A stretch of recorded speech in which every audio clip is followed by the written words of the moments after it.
Viewers, NDTV's rolling coverage of the big summit between Prime Minister Modi and President Putin continues. Hours to go before Russian President Vladimir Putin touches down in India around 6 p.m. today. There's lots lined up on the agenda for the two leaders, for the two countries, which includes defense, trade, energy, and several other aspects as well. To talk on that and a lot more, I have with me Russia Today's Rory Suchet, who joins me live on the broadcast.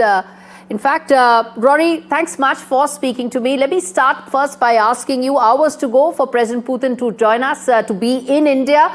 A lot is expected from this summit. Talk to us from the Russian side of it, expectations that Russia has from this key summit.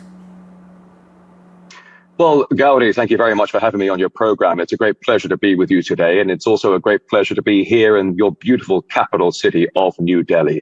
I think it's fair to say not just Russia, but all eyes of the world are currently fixed on India.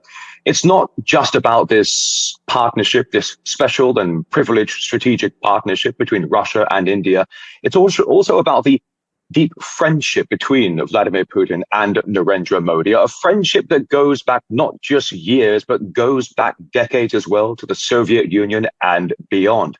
Now, what is Russia's position, Russia's viewpoint on the relationship between Putin and Modi? I'll tell you, the overall consensus is extremely positive, because at a time when the Trump White House has been dishing out sanctions and tariffs to so-called professional partners around the world, many countries are finding themselves suddenly being targeted. It wasn't that long ago that Modi was in Washington, embracing the American president, only to come back home to beautiful India to be on the receiving end of 50% tariffs. Now, these are not just tariffs, these are essentially sanctions. Let's just cut to the chase, shall we? It's a matter of slowing down the growth of certain countries in the world. So essentially, as some might say, so the Western unipolar world order can keep its grip. But at a time now when many people say the world is splitting into two hemispheres, you have the Euro-Atlantic Alliance that generally represents 10% of the world. But then you have the strategic partnership of BRICS, for example, with India and Russia very much standing at the front of the main stage. So all eyes are on India. In Russia, there is an awful lot of attention to this because we understand the changes the world is going through today. We are seeing these strategic partnerships now taking place all around the world, these sudden coagulations of groupings of countries, whether it's the BRICS, the SCO, the Shanghai Cooperation Organization, or the ASEAN, for example. So we are living, as I have said before, at a time when decades do appear to be happening in weeks. So all eyes are currently fixed on New Delhi. Absolutely. All eyes are currently fixed on New Delhi. And New Delhi is indeed rolling the red carpet for President Putin. This is the next meeting of the two leaders after Tianjin, where they had a 45-minute long, no-holds-barred, discussion in President Putin's vehicle. And a lot has changed since then, Rory. Whether it's defense, whether it's trade, whether it's energy, in your assessment, these are the three key factors that are likely to dominate discussions between the two leaders? Look, we've definitely got an awful lot on the table, Gauri, and I appreciate you asking such an important question. Agriculture, the economy, pharmaceuticals, military. Let's talk about space, Roscosmos. In fact, India is going to be producing a new spaceship, rocket ship, one new one every year for the next 3 years. How are these rocket ships going to get into space? Well, almost certainly they're going to be used what are called Russian cryogenic engines. Because if you bear in mind, in the recent past weeks, Russia unveiled a nuclear-powered ballistic missile called the Bulletins. It unveiled a nuclear-powered underwater drone called the Poseidon. These items can essentially move indefinitely. The Bulletins can loiter in the atmosphere, as some say, indefinitely. The same goes for the Poseidon underwater drone. But here's the key point to keep in mind.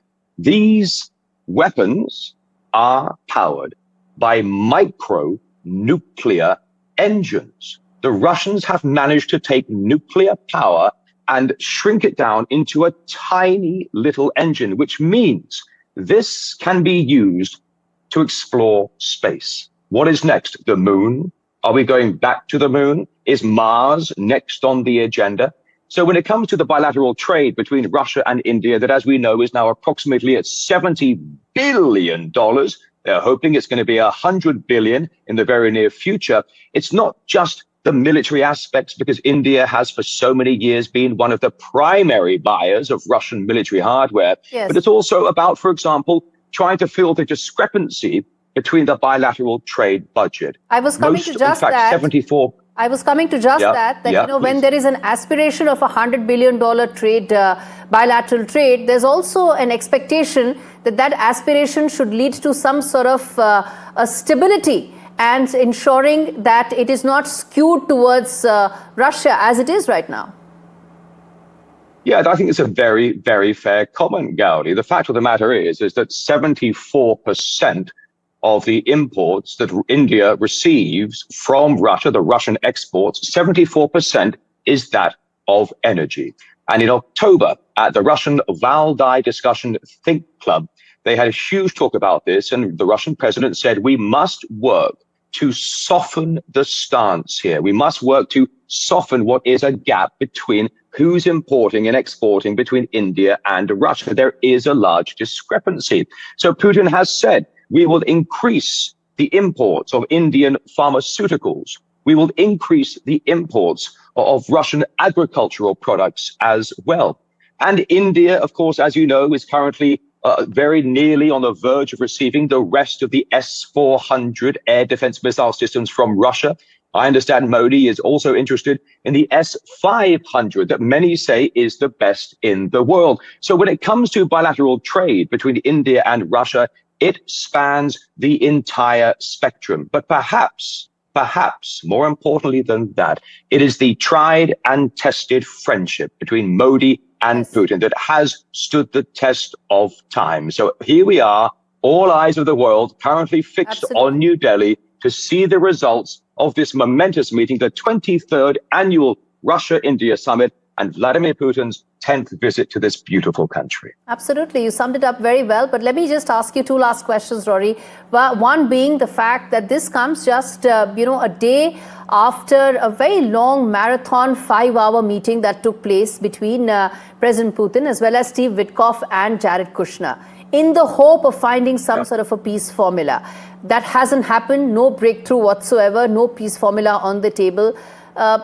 This also comes when India has said, and Prime Minister Modi has said, that this is not an era of war. India has particularly said time and again that there has to be a way to end the war in Ukraine, whatever may be the peace formula.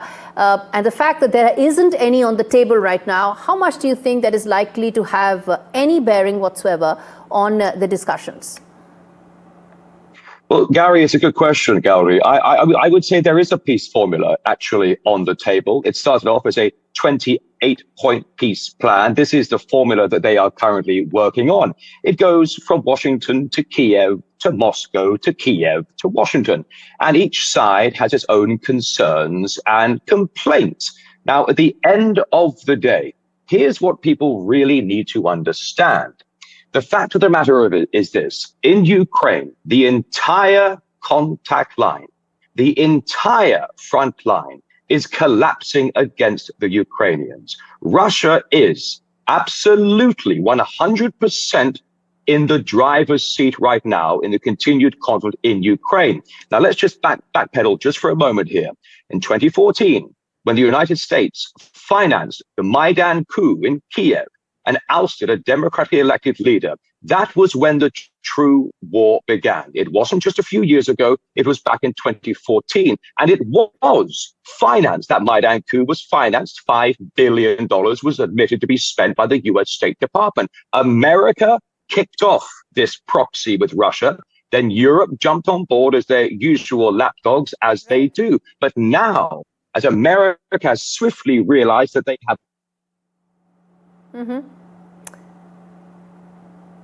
Interestingly, in the last 2 days, we had editorials being written and op-eds being written by First, the High Commissioner and Ambassador of 3 European countries, and a rebuttal from the Russian ambassador as well, as all tried to, of course, set the agenda correctly and also put everything in a larger context, something that Rory was also doing right now, putting some of those points in context. And finally, Rory, I want to ask you this question, sir, which is that your expectations out of this summit. There's a lot lined up. There's a lot on the table. There's also the mobility pact, the civil nuclear cooperation. All of that is also on the table. So what would be your key expectations, or the top 5 expectations that you would have from this summit in terms of outcomes? Gauri, it's, to me, on a personal level and a professional level, it's not just about bilateral trade with India buying the Su, the Sukhoi 30 MKI super fighter jets, or the T-90 tanks, or perhaps the joint collaboration efforts where they're going to be producing, for example, or already producing the BrahMos missile. You can take all of these economic factors into consideration, but Gauri, to me, it's much bigger than that. This is not just a Russia-India summit. The world is watching.